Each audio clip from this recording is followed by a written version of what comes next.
duhang tawag ining argumento sa tong higala nga mga dili Katoliko. Ingon pa nila, kana daw kunong maghimaya ka Maria, nga ginanitok daw nato nga mga Katoliko, wala daw na sa Biblia.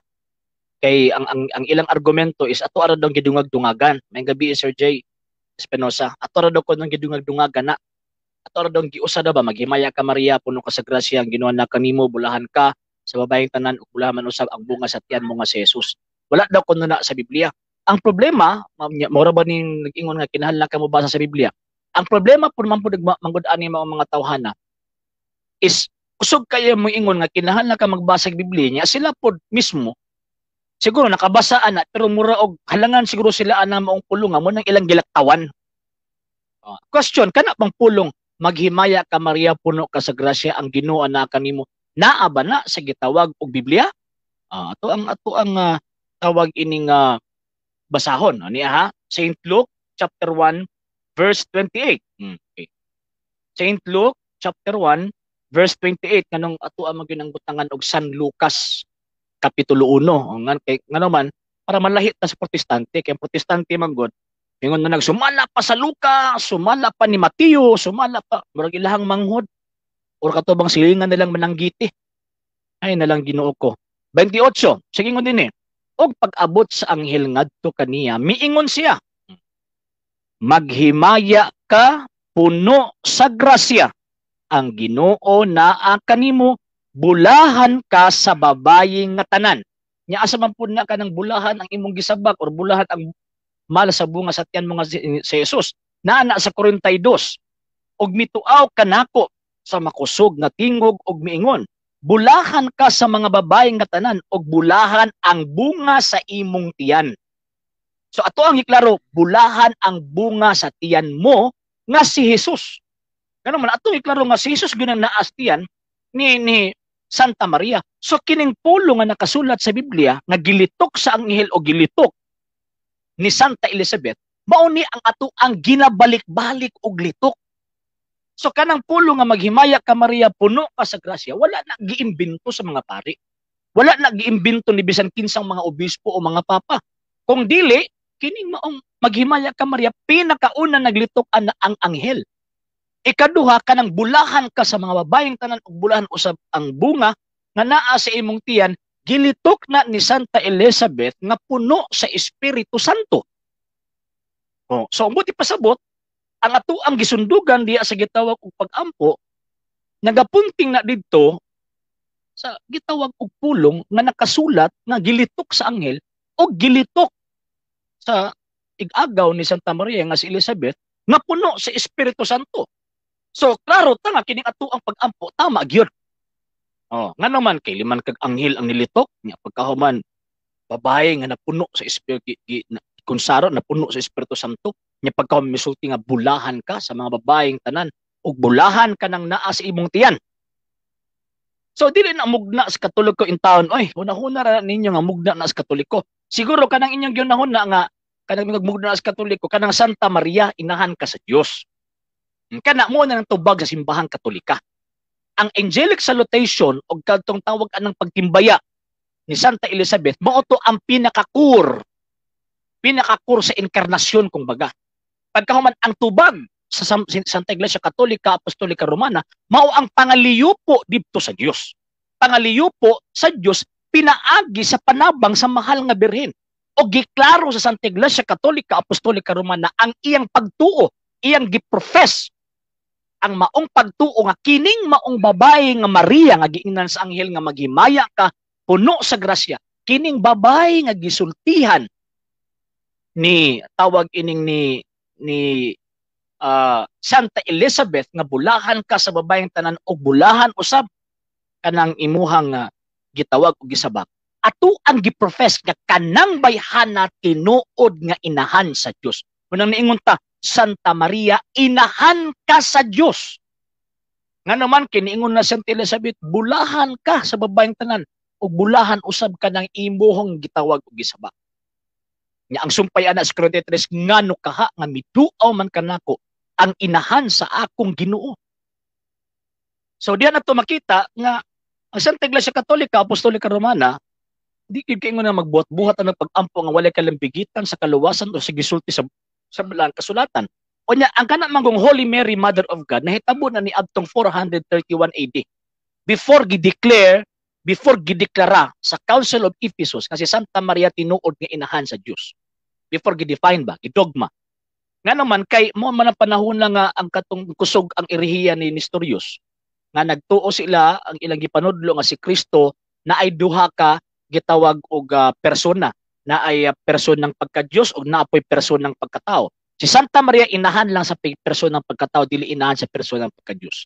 Mo na nga samtang nagdebate sa Council of Ephesus, ang faithful nga naa sa gawas nag-ampo, gitabangan og pag-ampo sa mga faithful nga naa sa gawas kadto mga obispo nga nagdebate sulod nga Santa Maria inahan ka sa Dios, igampo mo kami mga makasala karon og sa oras sa among ikamatay. Kana nga panahon is nikuyanap ang erehiya ni Nestorius.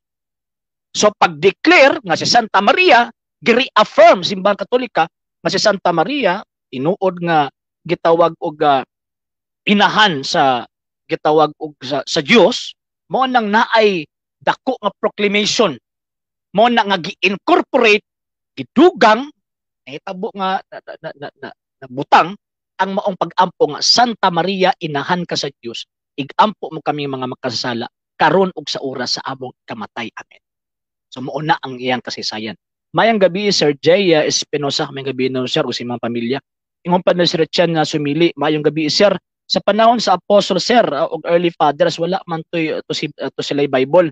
Mali pod to sila kay wala man sila nakabasa. Mo lagi na. Mo nang kasaysayan Sir Chen ato na idukdok sila hang tawag ining mga ulo nga ana ba nga gusto si Biblia nya kada nga panahon before for the first 300 years ang mga apostoles ug mga disipulos nagwali nga way gibit-bit nga Biblia.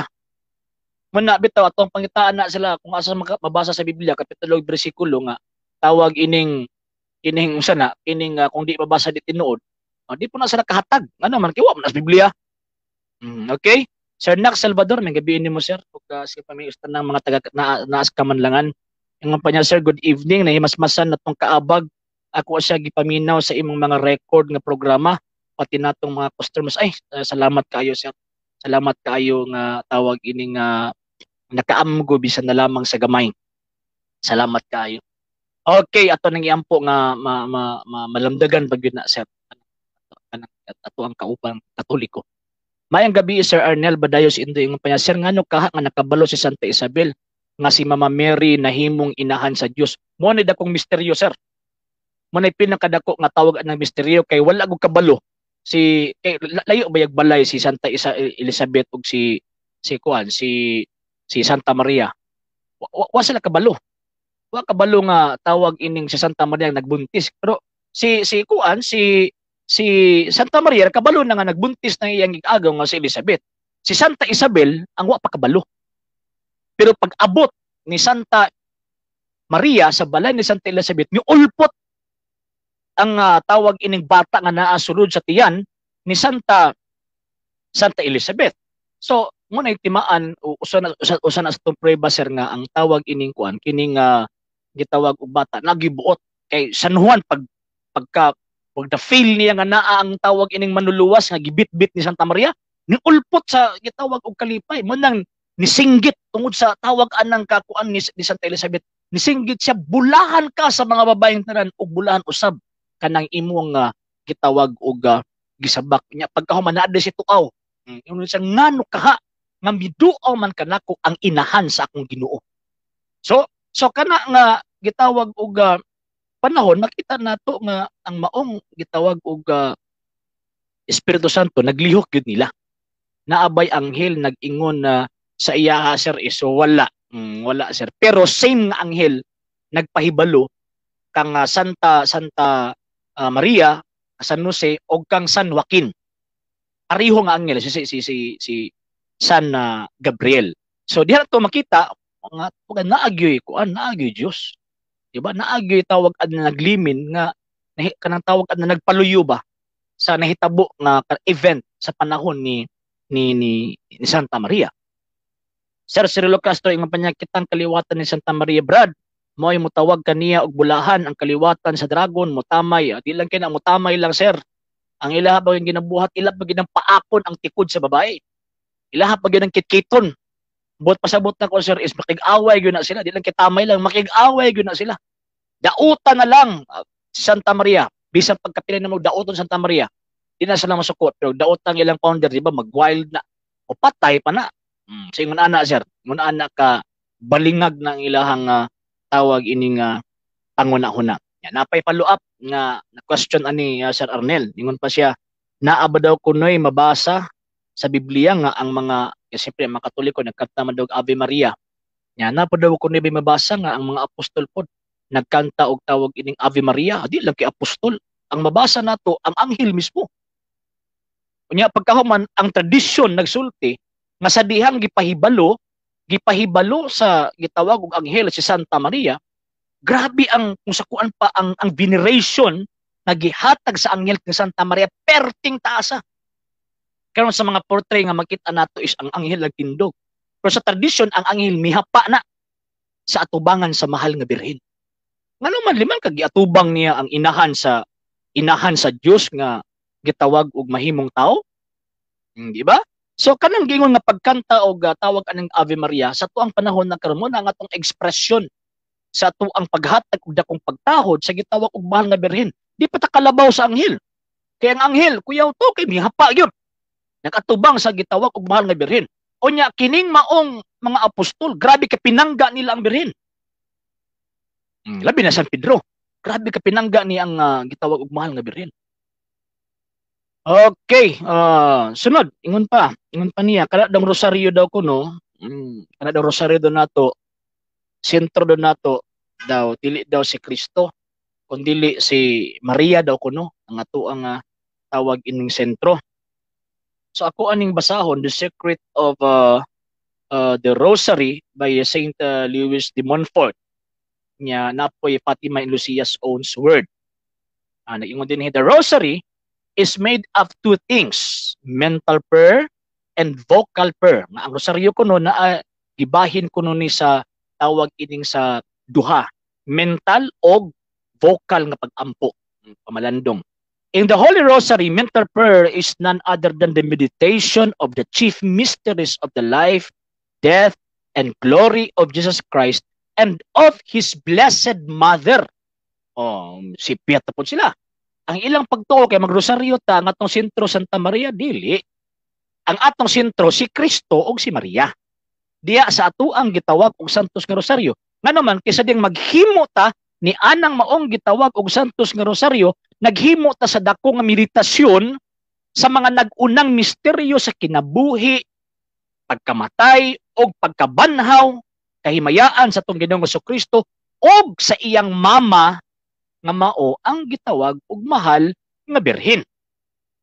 So, makita nato nga ang atong sentro di gid pwede nga moingon ta nga mabuwag ng Maria kang Kristo. Always gid na uban si Maria kang Kristo. Mao bitaw na nga diha sa tawag ana mga misteryo nga atong litukon, always gid na kang Kristo. Kang Santa Maria mo nang pagbalik-balik nato sa gitawag og maghimaya ka Maria. Vocal prayer consists in saying 15 decades of the Hail Mary, each decade headed by an Our Father, while at the same time meditating on and contemplating the 15 principal virtues which Jesus and Mary practiced in the 15 mysteries of the Holy Rosary. So, dili ni 20 ha, mysteries 15 mysteries. Ingon pa ni Sir Arnel Badayas Indoy sa pagsulti ba ni Mama Mary og yes, sa gipadayag sa anghel sir diha badayon siya nga nagmabdus na siya daon before siya gipadayagan sa gitawag og anghel. Pagsulti pa niya nga yes sir. Ngano man kay kung sa kuan pa ba iyahang gibawi. Kung gibawi ni Kristo si San Pedro sa paglimod ni San Pedro niya sa makatulo, ang tao pod gibawi sa Dios sa kasalanan sa diyang niingon si Santa Maria Fiat. Yes, matuman unta ang imong mga gipamulong dinhi kanako. Mao nang panahon na sir nga tawag ang nagbuntis ang birhen. Before pa ana is wala pa nahitabo nga nabuntis ang gitawag og birhen. So, kining miingon sila nga ang sentro nato sa Rosaryo si Maria lang, mali siya. mali ning mga higala nato nga mga di katoliko. Ngano man kay first mystery, the Annunciation. Kinsa man to nag-announce? Si ang Anghel Gabriel, kinsa man ang gipahibaw? Si Santa Maria, unsa may gipahibaw nga mahimo siyang inahan sa Dios. Di ba? Sa tawag anang joyful mystery, makit-an mo tawag inapod nato, nagpagkatao ang anak sa Dios. Nagkahuman makit-an pud nato nga diin nawala ang Kristo sa templo, nakaplagan si katulog ka tawag ining kaadlaw. Pagkahuman sa kasakit, katong tawag ining pag-ampo sa Getsemane, pagkahuman, pagpurong-purong, paglatos, pagpasan sa krus, pagkamatay.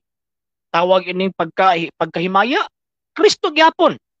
Pagkabanhaw ni Ginoong Kristo, pagsaka sa langit, pagkabanhaw sa birin, pagsakapot sa langit, ug ang pagkorona sa mahal nga birhen nga naa dito sa langit. So buti pasabot, ang sentro sa Santos Rosario, duha ka persona, si Kristo ug si gitawag og Santa Maria. So bot-bot ning ilahang giingon nga ang sentro nato si Santa Maria ra kay para ilang ihulog nato ang giila si Santa Maria nga Dios ko na nato, wrong. Pero remember nga ang tawag ining ang Dios kung sa kuan pa ba ang last recourse nga ang tao gitawag og baluwas, kanang gitawag og bayhana. Kay gihimo na baya sa Dios ang iyang tawag ining iyang part ba kumbaga. Gihimo na sa Dios ang iyang part nga luwason ni ang tao. Pero ang tao nagmagahi gihapon. Mo na kay ang tao until na nagmagahi man gihapon sa mauna nga gisalig ang kaluwasan karon sa Dios diha sa gitawag og mahal nga birhen. Diba tanawan ang mga mensahe sa birhen kapila gyud nagibalik-balik. Nya kung kabantay mo nga ato ang simbahan naghimog reparasyon pag naay mga mahimo batok nato, maghimo tag reparasyon para sa putling kasing-kasing sa birhen. So, unsa din naa sa birhen nganong maghimo matag reparasyon? So, nagpasabot na nga kining moong gitawag og bayhana, mao ni ang musakuan pa ba last recourse aron ang tao gitawag og paluwas. Muna kung protestante magpadayon sa iyang pagkagahig ulo, magpadayon sa ilang dili pagdawat sa gitawag og mahal nga birhen or bisan pa kini mga Katoliko. Mapari man, maobispo, makardinal o masanto papa, kung dili sila modawat sa mahal nga birhen og sa iyang gitawag og mga mensahe, dakong tunglo ihatag sa Dios sa kalibutan. Ngon pa ni Sir Arnel Badasin siya sa komentary man yata nako nabasa o nadungog sir nga ang favorite mystery ni Mama Mary sa Rosary is ang sorrowful. Unsay masulti nimo ana sir? Yes sir. Kay sa tinuod lang sir, ang sorrowful mystery mo na ang sentro sa atong kaluwasan. Mo na magmisa nga atong pari na gyud crucifix. Dili pwede nga ang pari magmisa walay krusipiyo. Nga naman tungod kay mo na ang sentro sa atong kaluwasan. Mo na ang matag parokya nato ang sentro is ang crucifix. Dili ka ng risen Lord. Nya ang mga modernist ang ilang gihimo is ang ilang gipuli risen Lord. So nga naman kay para hayahay tatanan. Pero crucifix na dito ang sakripisyo. So muna sir, ako rito pug kana. Nga bisan ako sa tanang panahon na tungod sa itong pagkamakasasala, mogamit ko sa misteryo, sorrowful. Sorrowful mystery ang ako ang tawag ining gigamit kay makapamalandon ta sa kasakit ni Kristo tungod sa sala nga ato ang gitawag og nahimo batok niya, og batok sa Dios. Alang sa mga dugang videos and informations, just click like, subscribe, then click the notification bell for more updates.